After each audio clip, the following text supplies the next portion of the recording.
Welcome to Two Truths, where we explore controversial topics in religion, philosophy, and history from at least two different perspectives. I'm Dr. Darren Iammarino, and today we're going to be looking at near-death experiences, or NDEs for short. This is definitely a fascinating topic. It's become quite popular again, I think, in the last maybe 10 years, probably because of YouTube in a big way, allowing people to share their personal accounts. What's the origin, though, of this? And, of course, what are the two different sort of sides we can take when looking at this intriguing phenomenon? So, in terms of like an origin point, we could say the 1960s, 1970s is when the concept starts to get explored in any serious way.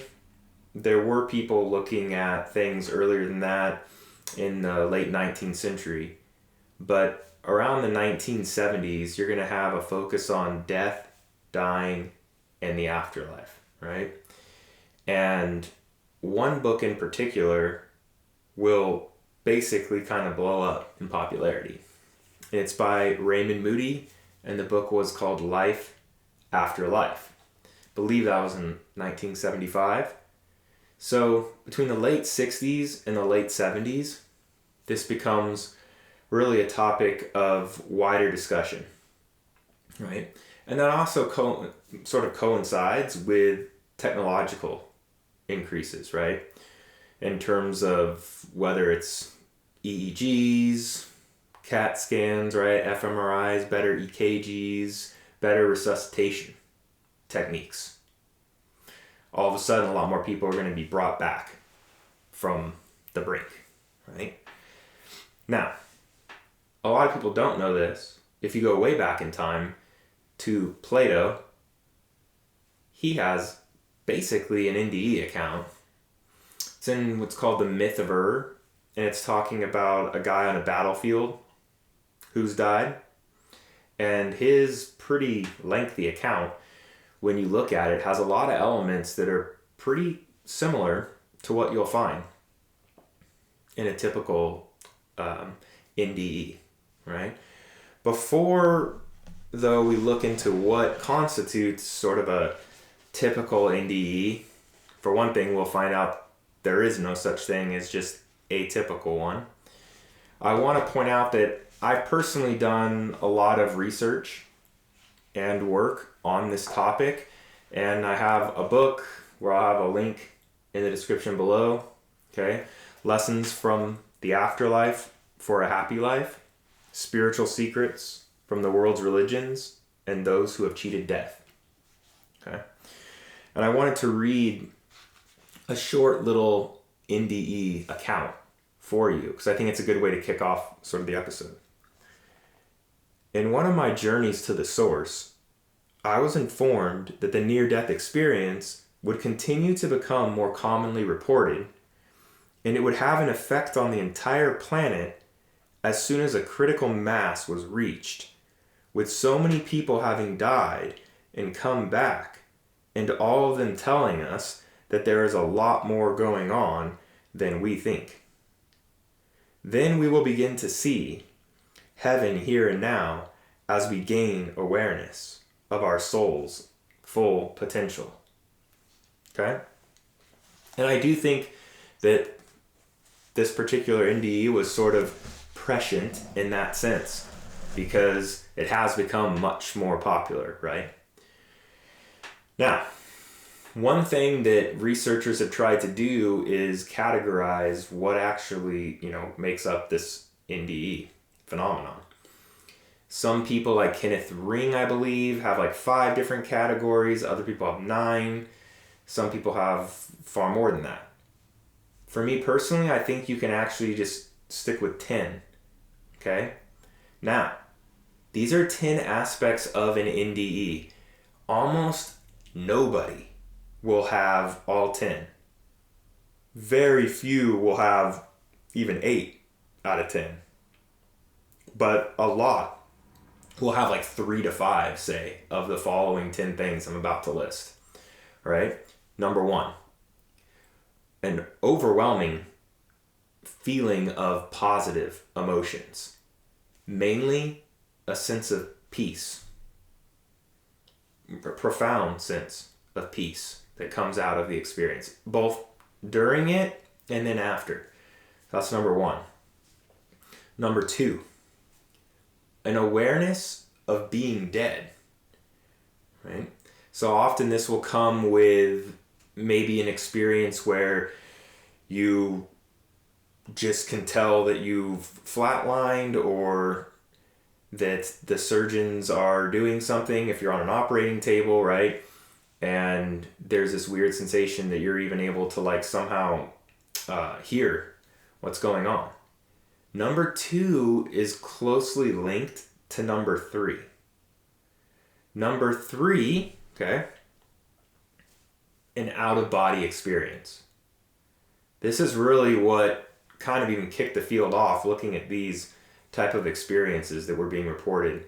So when you think of an out-of-body experience, it's typically described as floating or lifting up, either like straight up into the ceiling or into like the corner of the room, are common things. Sometimes you just pulled way out.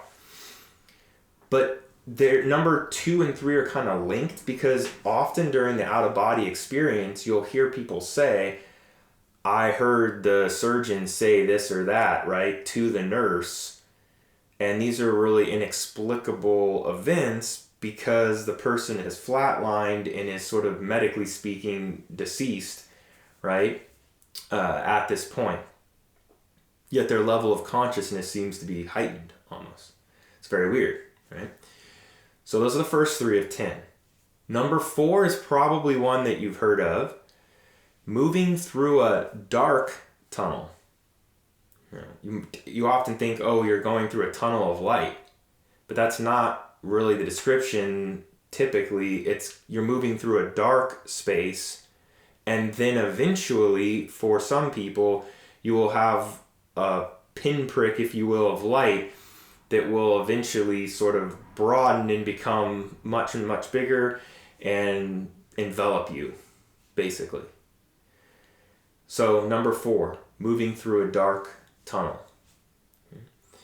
Number 5, if you do move through a tunnel and end up in the light, you will frequently have an experience of communicating with that light. Now, are you communicating with God, with Source, with angels? It all depends. All the experiences are unique. Right? They all have nuanced elements. But a very common one is when we get to number 6.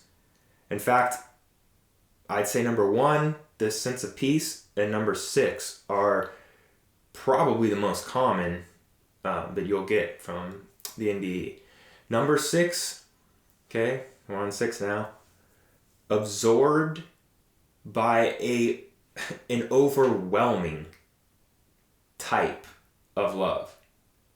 So you have to be careful here. This is not to suggest like it's similar to, a basic love relationship just between 2 people. This is something that is described in all the accounts in a poetic way, or, language has broken down because it's just not adequate. Mystical. A unio mystica, right? A mystical union where effectively your soul melts away and merges with, in almost like a nuclear fusion, right, sort of way, merges with God or with Source, and you experience something of intensity and magnitude that's just unlike anything else. Right? So if there's a ladder of love from like erotic, physical, external love that we're all familiar with, moving up through friendship forms of love, family forms of love. Greeks have different terms for this. Eros, storge, for a family love. Up through unconditional love to then this like highest form where there's not even really almost distinctions between subject and object, and it's just, love itself, if that makes sense. So that's number 6. Number 7, observations of a celestial or heavenly landscape. I think this is typically one that people assume is part of all of the NDEs. Oh, I'm going to see heavenly gates, right?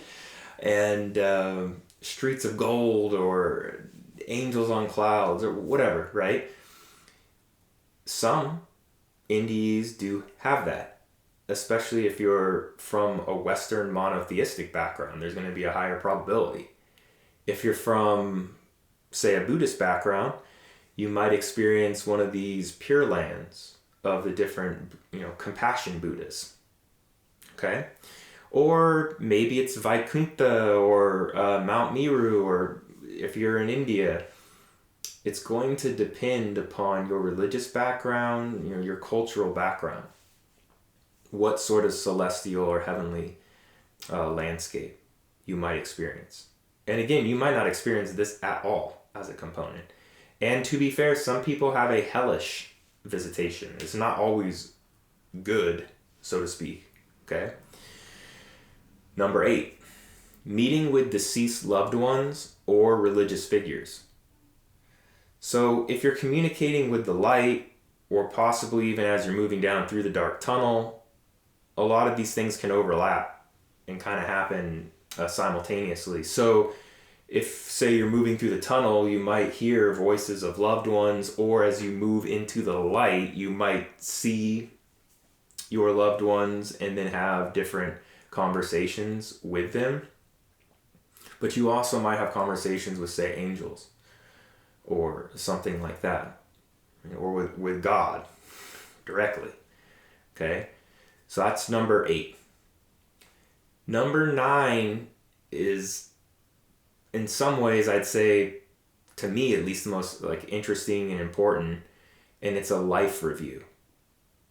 This is a rather common experience that people have, where at some point, once you've died, right, you will see your entire life flash before your eyes, if you will, but everything, right? Like stuff that you have, quote, forgotten. You'll relive it. But what's interesting to me is that a lot of the people don't claim that you only relive it from your perspective, which is fascinating enough.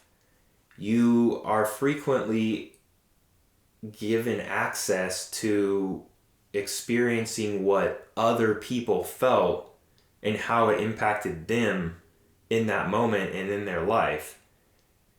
So that's something that's quite unique, right?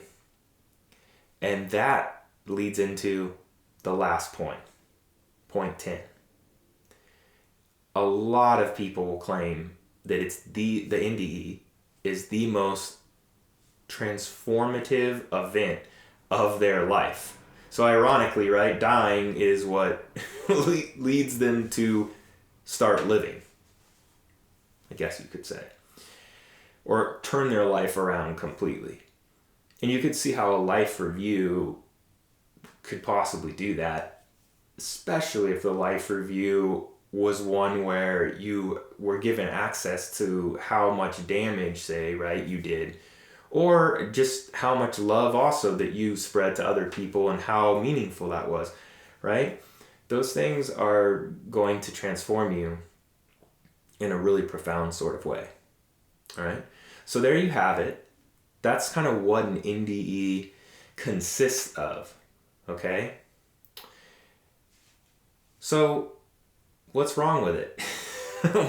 How could we flip sides here, and let's say we're not a believer in it, and we're trying to explain it away in more of a scientific way, or from a paradigm of physicalism or materialism, something like that. Well, in the early 90s, I believe it was Susan Blackmore, maybe in 93, who proposed this dying brain hypothesis that has now been around for quite a while. And the view here is that what's really occurring is that as the brain shuts down, right, and you are dead or dying, you're going to basically have a loss of integration, of like multi sensory integration, and you're going to have a loss of oxygen, and hallucinations are occurring. That's sort of a simplified way of this claim, right? Now, one troubling thing about the dying brain hypothesis, is that one would expect that as you're dead longer and longer, the experience that you're claiming to have, or the hallucinations, would become less vivid, less complex. That doesn't seem to match a lot of the accounts. In fact, it seems like people are claiming there's a heightened sense of cognition almost, or awareness of information and truth. A heightened feeling of love, right? Or of peace, different emotions. So it's a bit odd that you would, seem to have an enriched experience. But again, perhaps this is because of the loss of integration in the way that information's being, whatever information's left is being processed.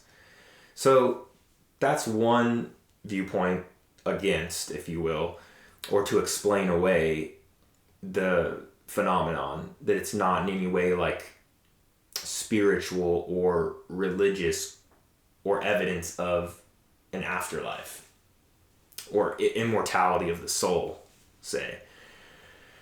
Right? Because this really boils down to, too, like, what is consciousness? Do we have a soul? If so, what is it? Right? Fundamental philosophical questions that have plagued us east and west for the last 3,000 years. Another view kind of against a simple view, I kind of mentioned, it would be like hypoxia, right? This could just be, people that don't have enough oxygen going to their brain. Think about G-forces, fighter pilots, stuff like that. They do experience out-of-body experiences, as one example. So there's been thought to be maybe there's a link here between the hypoxia. The trouble with that is that they don't typically, fighter pilots in training aren't typically giving any of these other elements that you have in an NDE. They're not talking about a life review or meeting angels or whatnot. They might have an out-of-body experience, for sure. But there's a loss of consciousness often that's going to occur with this, with G-lock or whatever that's called. So hypoxia is probably not the best explanation to explain it away. More recently, there's been a focus on specific aspects of the brain. So the temporal lobe, and more specifically, the temporal parietal junction.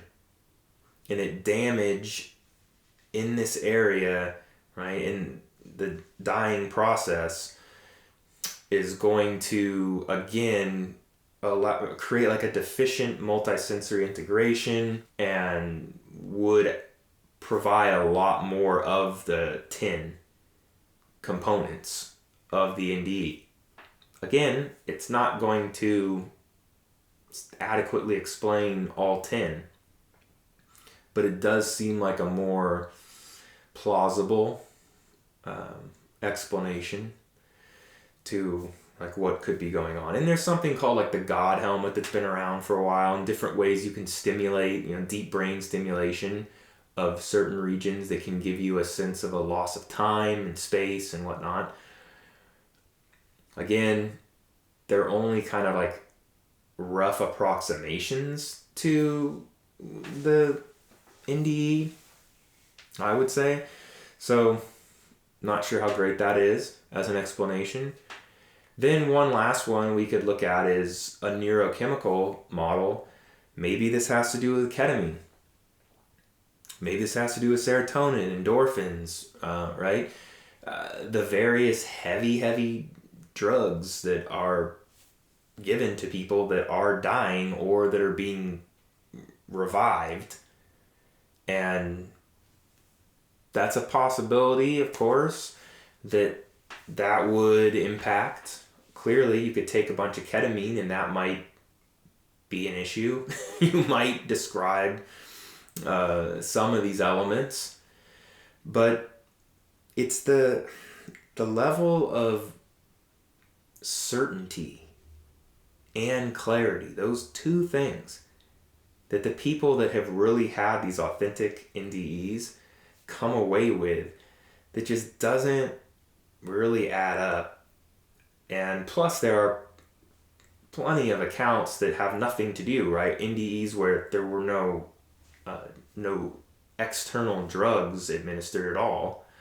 So again, it might account for some of the aspects, but it doesn't seem to be adequate to explain away the whole phenomenon. So where does that really leave us? It basically leaves us with the whole thing still a mystery, right? And it's a great area to continue to explore for consciousness studies or sort of death, dying, afterlife studies.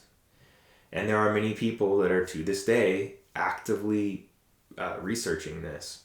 So I would expect that over the next 5 to 10 years, we'll probably have even more information on this phenomenon, or possibly a better explanation about what's happening. Now, that's kind of it, both sides. We could just stop the video here. However, I want to propose something different and my own take on all of this. And it relates to the book that I wrote. And my sort of hypothesis, and my co-author, okay, whose name is Tom Kelly, so we wanted to look at this from a different angle, which was, who cares? Who cares if it's because of, hypoxia, or because of some damage to the temporal parietal junction, or even if it's just a true, genuine spiritual experience that's occurring that helps to prove the soul's existence. We're not going to be able to come down on that on a way that's going to definitively get everybody on board. For decades, people have been trying. And much like arguments for and against God, it doesn't really work. So what we wanted to do was, we basically said, what if we just look at the spiritual tools that we could derive from these 10 different experiences or aspects of the NDE experience? The people that are coming back from this are having their lives transformed in a way that nothing comes close to turning your life around in the way that an NDE can. So then we have to, I think, ask ourselves, well, can we sort of simulate or emulate elements of these 10 components? And the answer is yes, you can, with a lot of them. And that means that, hence the title of the book, Lessons from the Afterlife for a Happy Life, by applying some of these spiritual practices and tools that relate to these 10 aspects of the NDE, you can create a similar effect without having to actually die and go through this whole process. Just to give one good example, a simple, almost too obvious one. Point 9, a life review. You can have a life review every single day right? And in fact, we advocate that you should do this, because if you do a life review at night before going to bed, right, that's going to give you a much greater sense of where you stand with your habits and your, habit tendencies, I guess you could say, right? What you think about all the time, what sort of spiritual progress you have been making. And it's also going to provide an option for you to isolate out events that occurred and then imbue those events with love after the fact, which has a healing effect, not just on you, but also quite possibly could affect others, if for no other reason that it's changing your perspective day by day. And then the next day when you go out, you're going to be a more loving person, if nothing else. So simple, right? A life review as just one example of how you can deal with this. In the book, we go through a bunch of different practices that you can employ to gain deeper insight. Now, that's going to lead to another quote that I'd like to read, another NDE, okay? So this particular NDE I think is interesting and speaks to some of the things that I brought up in this video. And this is God speaking directly to someone who's crossed over, right? So God went on saying, I want to show you how much I love all people. God took my heart, or my being, my identity, the energy that is me, and God merged it, blended it with his heart, and for a moment there was no subject and object. We had become one being, or we were being itself. I could feel the full range and scope of how God feels love. It was staggering and mind-blowing. Waves of love, of energy, millions of love-related emotions, light, power, love. It is the full impact of the whole web of all creatures and their emotions happening at once, with nothing held back. God's heart was the heartbeat of truth. There were no deceptions, only the raw, full account of all actualities. I mean, wow, right? It's about as big as it gets. I think you'd say. You're experiencing everything kind of all at once, nothing being filtered, right, at like a full range of intensity. And that speaks to the merging of one soul in this like nuclear fusion almost, right, with God or source or whatever's going on in these profound experiences. Now I bring up that quote because at the end of it, it said the phrase that the heartbeat of truth, that experience of feeling, of feeling all things without being filtered or held back, was described as the heartbeat of truth. And I like that. And one of the greatest spiritual tools that we created in this particular book is known as the Heartbeat of Truth exercise. And I would encourage all of you to check it out. It's a very unique practice that was created that allows you to gauge where you are on your spiritual progress, to have a metric. Let's get real for a second here. Read all these self-help books, personal growth books. They're great. I'm not going to sit here and knock them. If you're doing the work, that's well and good, right?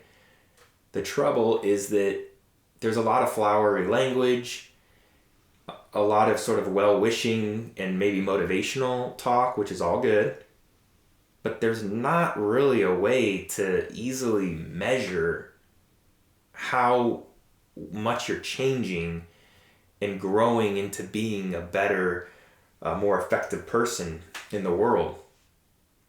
But this Heartbeat of Truth exercise allows you to actually gauge that in a simple way that you cannot lie or deceive yourself.